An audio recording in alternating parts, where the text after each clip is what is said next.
నమస్తే, జై శ్రీరామ్. నేను మాజీ సెక్యులర్ హిందూ. నా వీడియో సబ్స్క్రైబ్ చేసి సపోర్ట్ చేయండి ప్లీజ్. ఈ వీడియో మీదకి ఎందుకు వచ్చానంటే, నేను మొదటి బైబిలే చదివా. నేను సెక్యులర్ హిందూగా ఉండి కూడా బైబిలే చదివా. ఎందుకు చదివానంటే, నన్ను ఒకడు మతం మార్చడానికి వచ్చాడు, ఎర్రిపు ఒకడు. సరే, బస్సులో తగిలేదనుకోండి, ఆల్రెడీ వీడియో చేశా. ఆ తర్వాత నుంచి నేను ఛానల్ పెట్టడం మొదలుపెట్టా. అయితే నేను మహాభారతం చదవాలనిపించి తీసుకొని చదివా. నిజంగా ఎంత బాగుంది తెలుసా. ఒక స్టోరీ థీరీ ఎక్సలెంట్. ఆయన వ్యాస మహర్షి కదా, ఆయన వ్యాసుడు ఆయన రాసిన థీరీ ఒక్కడే కాబట్టి, స్టోరీ పక్కనే ఉండి జరిగింది కాబట్టి ఆ స్టోరీ రాసుకుంటూ వస్తే ఎంత క్లియర్గా ఉంది తెలుసా. ఎంతో క్లియర్గా ఉంది. అంత బాగా రాశాడు, చాలా చక్కగా రాశాడండి. నేను చదివి మీకు ఇంట్రెస్ట్ ఉంటే కామెంట్ పెట్టండి.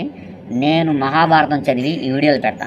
మీరు చదవలేకపోవచ్చు, చదువుకుంటే బోర్ కొడుతుండొచ్చు అనుకోవచ్చు, మీరు వినలేకపోవచ్చు, కానీ స్థిమితంగా కూర్చోండి. నేను చదివి మీకు మహాభారతాన్ని వినిపిస్తాను కూడా. మీరు కామెంట్ చేయండి, మీకు నచ్చితే మాకు వినిపించండి అని. నేను ఖచ్చితంగా చదివి వినిపిస్తాను. అయితే మహాభారతం చదువుతుంటే చాలా చక్కగా ఉంది. స్టోరీ అసలు ఎంత బాగా అర్థమవుతుందంటే అంత బాగా అర్థమవుతుంది.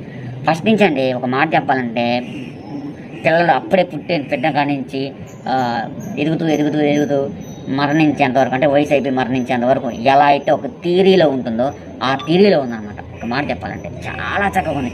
ఈ బైబిల్ ఉంది చూసారా, మొదటి దరిద్రం. దీన్ని ఎందుకు ఎత్తుకున్నాను అనిపించింది.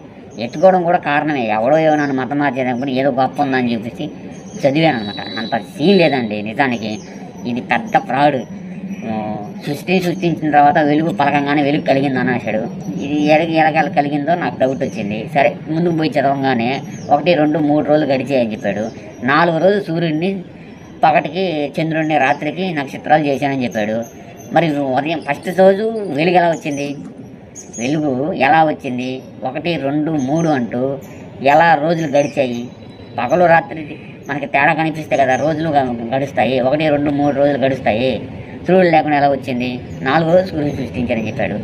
మనం ఏ పాస్టర్ అని అడిగామనుకో, అవి జాన్ పాల్ అనేవాడు కవరింగ్ చేస్తాడు. ఏ విధంగా? సూచిక్రియలు అంటాడు. ప్రతి దానికి అదే కదా అక్కడక్కడ మాట్లాడతారు. సూచిక్రియలు ఏంటి రా స్వామి? ముందు సృష్టించాల్సింది పగలు రాత్రి తేడా తెలియాలంటే సూర్యుడు కావాలి. సూర్యుడు ఉంటే తేడా తెలుస్తుంది. 4వ రోజు సృష్టించారన్నావు అంటే 3 రోజులు గడిచిన తర్వాత 4వ రోజు. 6 రోజుల తర్వాత మళ్ళీ ఏమందండి బైబిల్?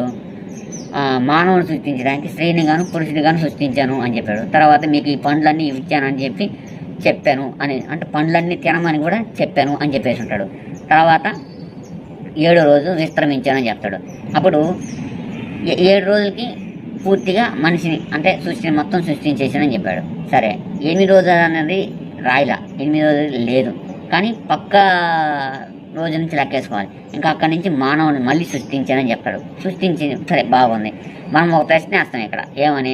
6వ రోజు మానవుని స్త్రీని కానీ సృష్టించేశాను, వాళ్ళకి ఆహారం ఇదే అని చెప్పేశాడు కూడా. మనిషిని సృష్టించకుండానే చెప్పేశాడు కదా, ఇదేంది అని అడిగామనుకో, వీళ్ళు సూచ్యక్రియలు మళ్ళీ కవర్ చేస్తాడు.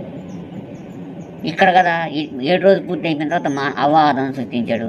మళ్ళీ ఇక్కడ సృష్టించిన స్త్రీని గురించి చెప్పడం ఏంటి అని అడిగామనుకోండి, ఆ సూచ్యక్రియలు అంటాడు. సరే, సూచ్యక్రియలు. అసలు నిజానికి బైబిల్ ఏంటంటే 40 మంది ప్రవక్తలు రాశారని చెప్తారు కదా.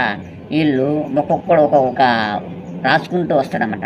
అంటే వాళ్ళ అజ్ఞానంతో ఇది జరుగుంటుంది అది జరుగుంటుంది అని రాసుకుంటూ వచ్చి వీళ్ళు అవన్నిటిని కట్ చేసి, అంటే వాళ్ళకి కావాల్సిన వరకు తీసుకొని అవన్నీ ఆదికాండం నుంచి అతికించుకుంటా. ఇప్పుడు నేను ఒకటి రాశా, ఒకటి రాశాడు. ఫస్ట్ నేను రాసిన దాన్ని ఫీల్ చేస్తారు, బాగుంది అని. ఇంకోటి రాసింది 40 మందిలో, అంటే ఒక 39 మందిలో ఎంతమంది రాశారో చూసి దాంట్లో ఏది బాగుంటుంది కింద ఫీడింగ్ చేస్తాడు. కింద ఫీడ్ చేసి మళ్ళీ అక్కడి నుంచి ఇంకో స్టోరీ ఇంకొకటి తీసుకుంటారు. ఒకటి ఏది బాగుందో చూసుకుంటారు. వాళ్ళు రాసిన ప్రవక్తల్లో కలిపిన రాసింది కింద నుంచి మళ్ళీ ఇంకో 4 అట్లా ఒకదాన్ని సృష్టించుకుంటూ వస్తాడు. తలా తోక లేదు అసలు. పాముకి తలేదో తోకేదో కూడా తెలియదు. ఇంకా చాలా కామెడీ ఉంటుంది దాంట్లో. సరే, మీకు నచ్చితే ఆ వీడియోలు కూడా మళ్ళీ రిపీట్ చేస్తాను, ఎందుకంటే చాలామందికి అందాలి ఇవన్నీ. నేను చూసింది 100-200 మంది చూశారు. ఫస్ట్ వీడియోకి 300 మంది చూశారు. అంతకుమించి ముందుకు పోలా. ఎవరికి తెలియదు అనమాట. ఇవన్నీ ఎక్కువ మందికి తెలియాలంటే మనం కొన్ని చెప్పగలగాలి. మీకు నచ్చితే కామెంట్ చేయండి, ఖచ్చితంగా పెడతాను. లేకపోతే మహాభారతం చదవ చూపించండి అని మీరన్నా కామెంట్ పెడితే ఖచ్చితంగా నేను మహాభారతాన్ని మళ్ళీ చదువుతాను. అప్పటి వరకు సెలవు మరి. జై శ్రీరామ్, భారత్ మాతాకి జై.